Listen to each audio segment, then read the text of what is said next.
जनसुराज का किसी भी पार्टी से बिहार में किसी भी तरह का प्री पोल या पोस्ट पोल अलायंस ना है, न हो सकता है, असंभव।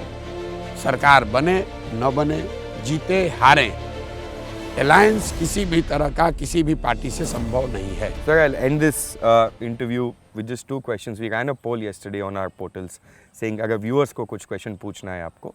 There was one question which came in from Bihar. A lady called Farasha asked you this question.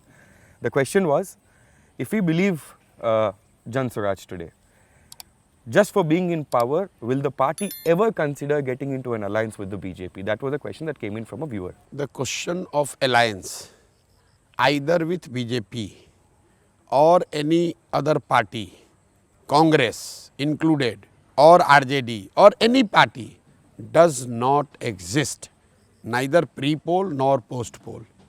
Jan Suraaj का किसी भी पार्टी से बिहार में किसी भी तरह का प्री पोल या पोस्ट पोल अलायंस ना है, न हो सकता है, असंभव।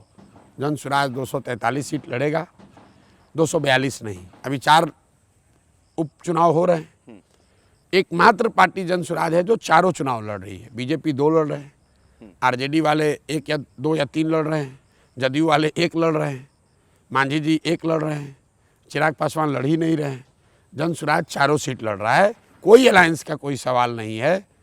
सरकार बने न बने, जीते हारें, अलायंस किसी भी तरह का किसी भी पार्टी से संभव नहीं है। No, I mean, there are people who are alleging, and not only in this state but in a lot of states, Team B is something that has become very usual for people to allege. If you are an RJD supporter and you have taken this 18% voters for granted, taking their vote, giving nothing to them, doing nothing for them, pure, and continue to take them for granted and only talk about the fear of BJP, all of a sudden somebody goes and tells them that, wait, why are you voting for these people? They haven't done anything for your children. They haven't defeated BJP either. Yes. The RJD has not able to defeat BJP either. Then why do you vote for them? They haven't done any development work for you. They have not given you political participation and they have not been able to defeat BJP. भाई vote किसी को कोई क्यों देता है? आप अपने और अपने समाज के विकास के लिए वोट देते हो, आप राजनीतिक भागीदारी के लिए वोट दे सकते हो, या दोनों नहीं है तो अपने राजनीतिक विरोधी को हराने के लिए वोट दे सकते हो।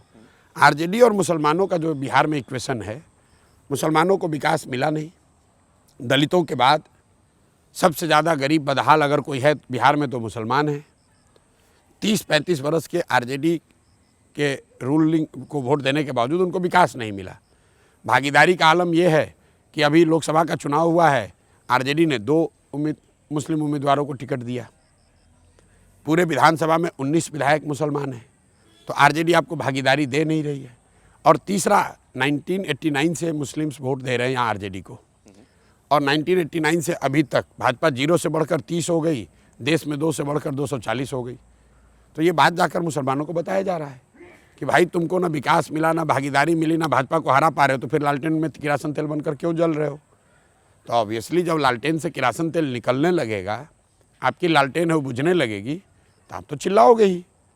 तो चिल्ला रहे हैं, ये मुसलमान थोड़ी ना चिल्ला रहा है, ये वो चिल्ला रहे हैं जो आरजेडी से हार रहे हैं।